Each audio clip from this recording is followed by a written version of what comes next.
The Unscrewed Mind. Welcome to the Unscrewed Mind, episode number 25. Yep. I mean, we're doing it on the Coin of Heaven. For real this time, though. For real this time. Many of you may have seen the last episode, and maybe we weren't the only ones fooled, though. I'll say that. I think the whole internet is fooled on that one. Big time. So before we recorded the last episode, me and Matt were like, why is this called the Coin of Heaven? Mhm. It does not mention a coin. I don't even think it mentions heaven in the majority of it. Did it? Definitely not in the same sentence. Yeah. Definitely not in the same sentence. No coin at all. So I was looking at I just typed it into YouTube, see like the top 10 things, and then there is a actual recording of Neville doing the Coin of Heaven. Right. So I listened to it completely through, and I'm like, this is not at all the lecture that we went over. Yes. And you've got all of these YouTubers that are excellent at reading, have read it, and it is not the Coin of Heaven. But before, go ahead. I don't want to move away from it without saying that it's definitely worth a read, and worth to listen to that particular lecture. If nothing else, I'm going to take that waterfall analogy with me for the rest of my life. Like it's visualization in that way is works for me, and it's going to be really good. So I feel like reading that one made this second one easier to digest in a lot of ways. Yeah, it did. And it's definitely a kind of a conclusion of a long list of Neville's works, but a good listen. Well, did the previous one here? Okay, so we also found it, the real Coin of Heaven, on a website as well, and there's a note that says there is a brief lecture transcript circulating online, also entitled "The Coin of Heaven." This transcript may be paraphrased notes from a longer lecture with a different title, one that was not recorded or transcribed in entirety. However, the following lecture is introduced on the recording by Neville as being entitled "The Coin of Heaven." Yeah. So this one is excellent too. I mean, really, there's not one that Neville does that's bad. But this has got some. He does start this one off saying tonight's title is the Coin of Heaven, so we can feel confident that we're 100%. Not just we're on the right track here. For sure. But the other are you referencing the previous one, the tracks? But finally, okay. Yeah. I'm just wondering what the name of the previous lecture was. It's got to have a name. Well, probably, we'll look into. He's like, this isn't the Coin of Heaven. He's like, you can be sure this isn't the Coin of Heaven is how I will title this one. Okay, so me and Matt talked about, why the previous one could have been called the Coin of Heaven, because it made no sense. But I was like, maybe it's the entrance fee to heaven, which I think kind of goes along with what is said in this to a degree. Somewhat. And first thing he says is, like I said, the title is the Coin of Heaven, and there are two sides to the coin, mind and speech. Right. I'm going to just read a couple things that I've highlighted here. There are two gifts that God gave to man alone, and no other mortal creature has. These are mind and speech.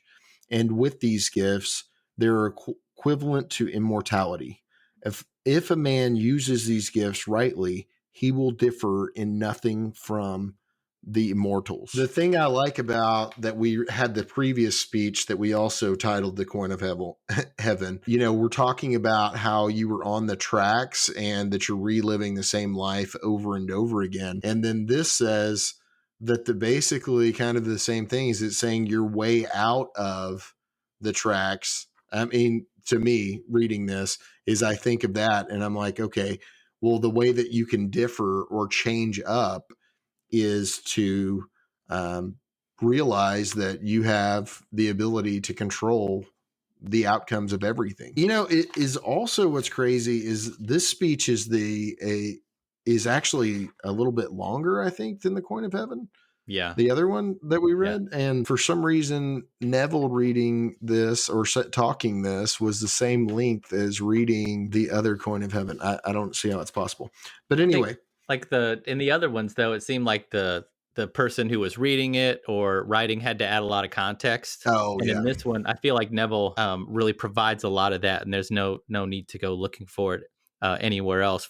So when you read this, like, what's the first like main takeaway you have coming away from it? What's the first thing that really stuck out to you that you think is like a really important point that needs to be made? I think for me, it is ignoring the current reality again. And Neville speaks about that constantly. Tons of people that are into law of attraction talk about it. There's Neville channels dedicated to it. Hmm. Um, but just ignoring your current reality, understanding that, having the gift of mind and speech makes you immortal.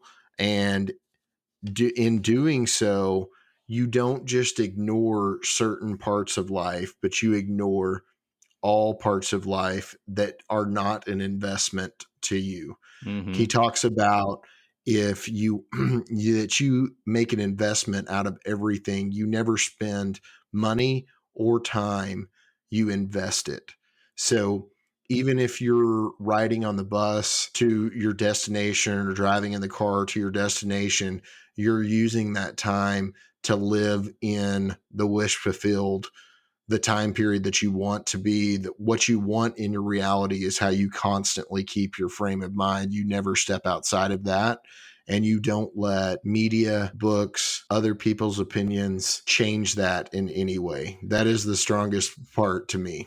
Yeah, the usage of the word spend versus invest stuck out big time to me. And I've always Oh, thought yeah. of like spending money, invest money. I've always seen the difference between those two. Same with time, and more so now that I have like various things that I want to spend time doing.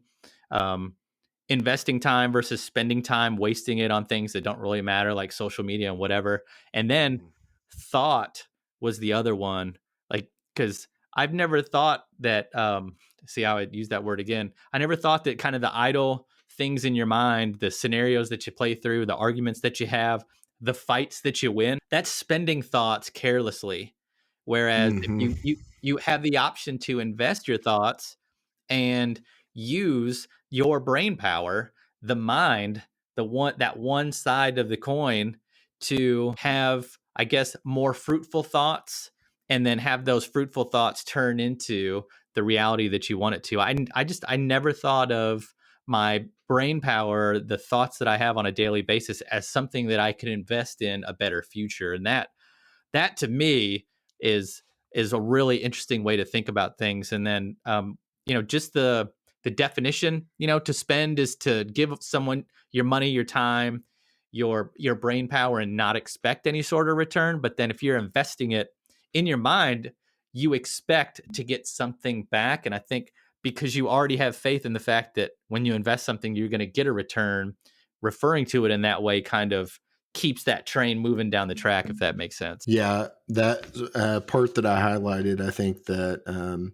goes with what you just said. Is for all day long, man is thinking, and if he thinks in words, and he is talking. He's carrying on inner conversations with himself, but they're really dialogues. It's not monologue. He is conjuring people in his mind, two or more, and then he carries on these dialogues all throughout the day and all of night, and he is arguing. Isn't that isn't that interesting to think about?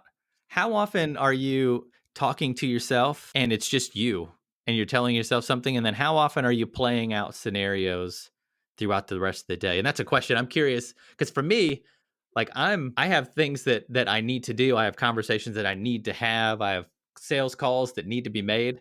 And before I have those calls, I'll play out that scenario, how I think that conversation is going to go. And to me, I feel like I'm preparing, like I'm getting ready for this dialogue. But a lot of times I end up just psyching myself out, and the scenario plays out in a way that in real life it's never ever going to. And I wonder, you're way better on the phone than me. You're a more confident, like one-on-one, like speaker with people you never met before. I wonder, do you have those same fears or those same inner dialogues that I do? And Well, do I you have think do you have that them as much now that you kind of know the secret, now that you have the coin? part of sales, because I've been in sales my entire career, is all about confidence and assuming the win before it happens. Yeah. And the best salespeople have a feeling of they are the best salespeople prior to entering into see the customer.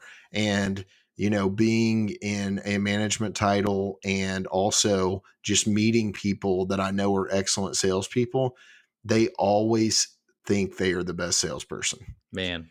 And it is, I mean, you really want somebody that is in sales, at least, or probably in anything, is you want somebody that's almost arrogant about it, because the faith in their ability to complete the task that you're asking them to do is so much stronger if they already believe that they're the best that they can be. And that's why I personally don't like a lot of sales trainings that I've been through, because they talk about all of these processes, and is what they're really trying to do is get the person that is not necessarily a salesperson at heart to start to believe that they are a salesperson at heart. But Mhm. they don't tell you that. They tell you this process worked every time for all these people, and this is why you're doing it.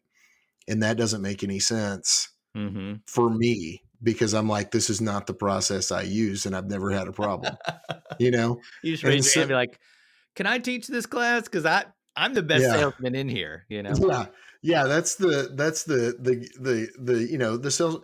And I'm not saying that. I mean, I really think that anything that anyone is good at, they start to think that they're great at that prior to becoming. I mean, if you're looking at somebody that's a runner, weightlifter, whatever it is, they start to know that they're going to achieve whatever goal that is prior to it. And that's just how it comes about. Mhm. But I do have those arguments, in my head, and that is something that I am really working on um, all the time, because I mean, I can look back at all the conversations that I've had across my life, Mhm. constantly internally, and man, things that I don't want to happen happened or have happened because of how hard I'm pressing against them in my mind. Yeah. And it, how it says that whatever your biggest fear is, or whatever your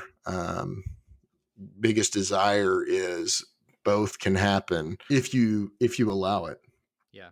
So we'll pull back into the coin of heaven, but I think that all what we just talked about there definitely wraps into it, because just building confidence in yourself and knowing that you are the true controller of your reality is a huge part of this lecture. Yeah. Yeah, absolutely, and being able to sense when those dialogues sort of take off and go in a direction that you don't want to. Yeah. Neville says to make sure to tell yourself, like, to wake yourself up from those conversations and say, "That's a waste." And when Hmm. I read that, I thought it was funny because over this past year, I've really been paying attention to my thoughts. You and I talk about all the time, watching what you say and making sure that you're your biggest cheerleader. And I'll do that now. Like if I start to come down on myself or start to feel bad or start to um, have that inner dialogue get out of control and really get down on myself, I tell myself now, like, that's a waste. Hmm. This is a waste of energy, and you need to turn your frequency up, because if you stay in this spot, like, you're attracting more of this type of feeling and more of this type of thought. And um, if you're, I mean, I can't imagine going back to how I was before and having these inner conversations just go unchecked and just dominate my day. Like they Yeah. just don't do that now, and I'm so much happier now than I've ever been in my entire life, and I know it's because I'm not punishing myself for no Yeah. reason. Well, it's great until something that you don't want to happen happens, and you know that you caused it. That's my favorite. That's so deep, though. We don't have time to get into that on Uh, this on okay, this. so a couple other highlights from the coin of heaven. Besides me, there is no God. He gave me the same talent, gave us the same talent. which is himself, which is mind and speech. Hmm. Now listen to the fantastic promise as we read it in the 11th chapter of the book of Mark. Whoever will say to this mountain, be removed and cast into the sea, and will not doubt, is hard, but believes that what he says will come to pass, it will be done for him. That's the kind of faith that you need to be looking for inside of yourself. Are you sitting there doubting that something small is going to happen, i.e., how much money you're going to make or something like that? That is minuscule in comparison to the thought process of a mountain disappearing into the ocean. Right. Right. It's just a totally different thought process than this. Goes back to our society. This is not how we're taught. We're not taught to have faith in something to no end without any question. In Bible school, that kind of thing, you are not. I don't feel like it's the same teaching. Some people may get it out of that, but there's a lot of doubt that is cast on you because there's so many things that you're not supposed to do. So you start doubting yourself if you do one of those things. But you just need to understand that those are states and ignore or push them away and move into the state that you want and get into that mind frame. Yep. And don't hold yourself accountable, or not accountable, but don't hold yourself in purgatory for the rest of your life because of an event that happened in the past, or you know what I mean? Don't get into a thought wheel about something that really doesn't have anything to do today. And then here's another highlight. Therefore, when you pray, believe that you have received and you will. Yeah, definitely just highlighting the fact that closing your eyes, imagining the state that you want, having faith in the fact that you have the power to get there. The Bible tells you, God tells you, Neville's telling you that you can absolutely get there without any sort of problem. And he has a kind of quote in there that says, you must deny reason if it is in direct conflict with what you really want or the reality you're trying to achieve. And he even says in the last coin of heaven that we read that you got to kind of deny your senses and kind of believe that something is possible in your mind before you can actually achieve it. So I like both of those, and I think it's important to know that mountain can mean enormous problem. So it's like it could be a literal mountain, but it's supposed to be like, hey, Yeah. if it's something that you feel like can't be, it's insurmountable, you can do it. Yeah. You can do it. You need to stop telling yourself you can't do it, and you need to imagine that you did do it and that everyone's congratulating you on completing it. And that's the secret.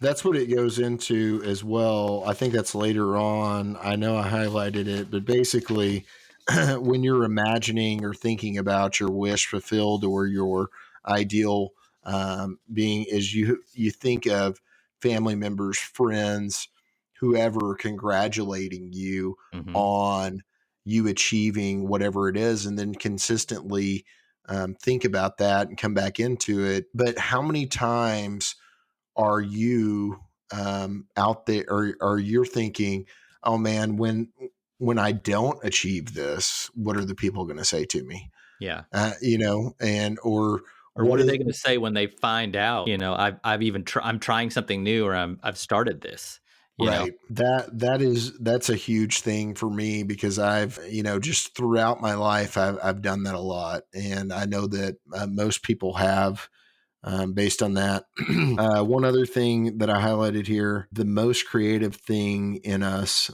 is to bring a thing into being. And when the thing comes into being, it follows what I did in my own wonderful inner conversations. We are speaking beings, speaking animals, and as we are told, he gave it to us alone and to no other mortal creature, and this makes us the equivalent of the immortals. We are immortal by reason of the gift of the mind and speech.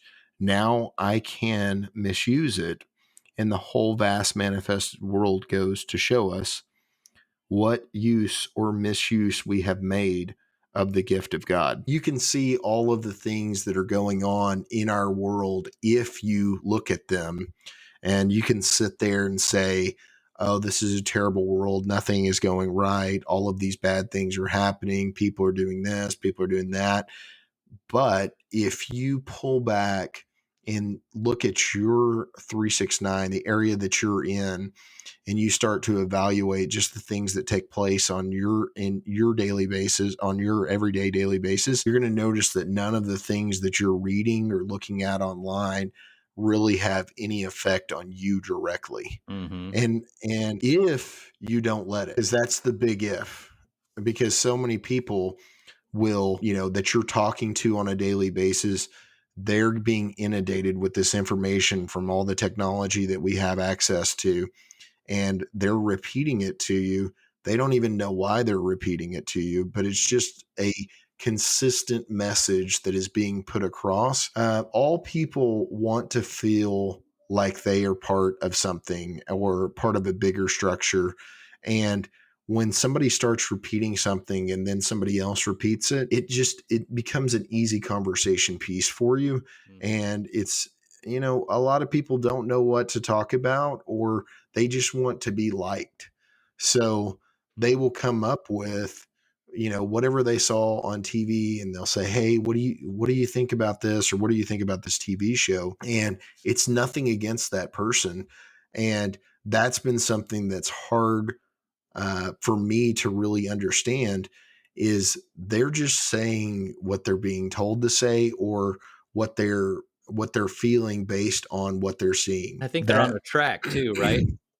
Oh yeah. Especially like people like I went to the dentist today, especially like folks, maybe they work in a dental office, they run a cash register, they're a clerk somewhere, you see like it's almost like the same, you have the same conversations every day. Like you're on a path, you're on Oh those yeah. tracks, and it's, it's hard to break off of that because then you're forced to have like a conversation that's not quite as superficial. And then where does it go? And you're putting yourself out there.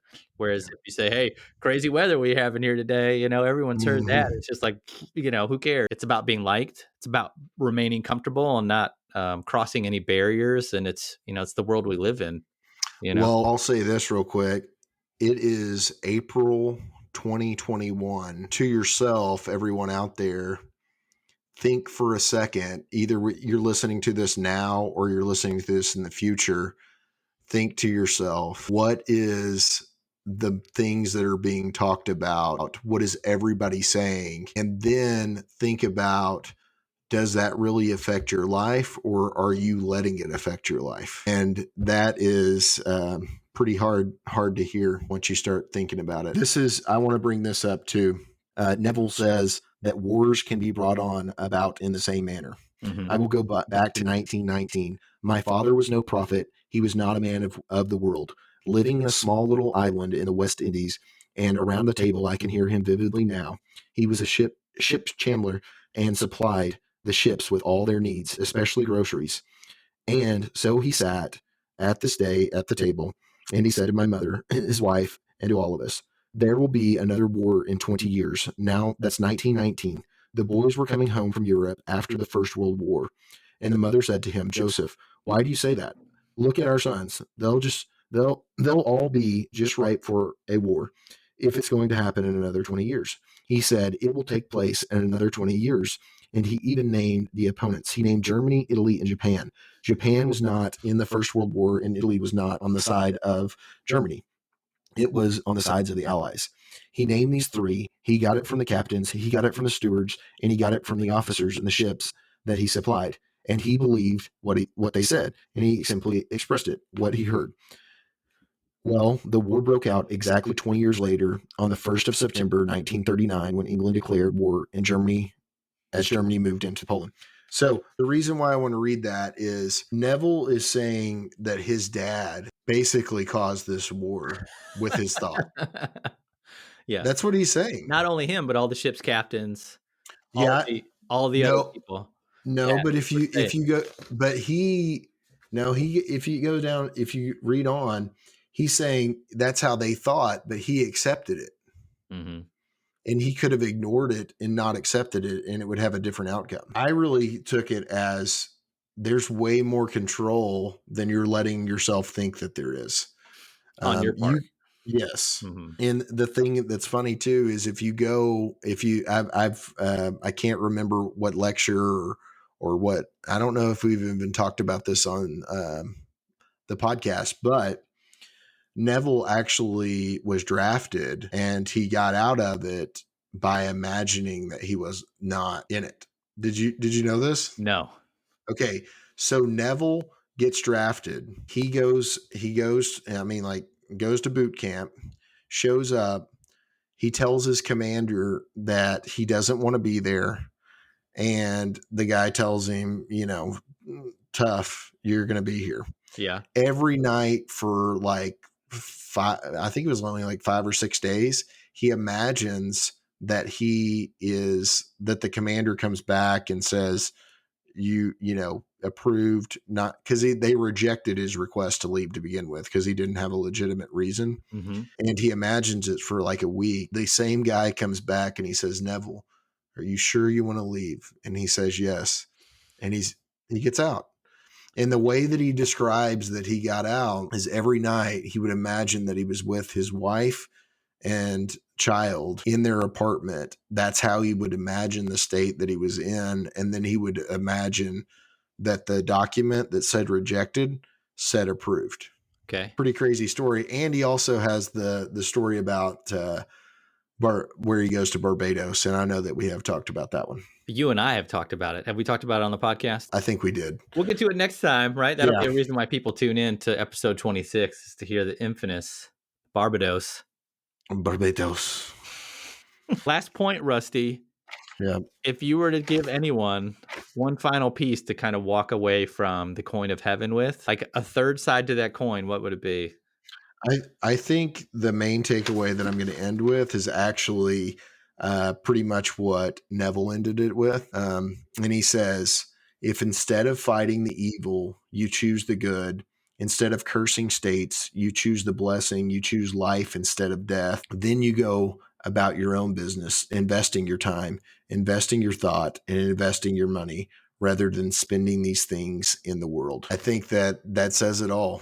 I mean, invest. Everything that you do is an investment, like you mentioned earlier. Mm-hmm. So start thinking about the things that you're buying, the things that you're thinking about, and the things that you're saying as an investment. And if those things are not something that are going to pay off to you in the future, you may want to reconsider that purchase, that thought, or that word.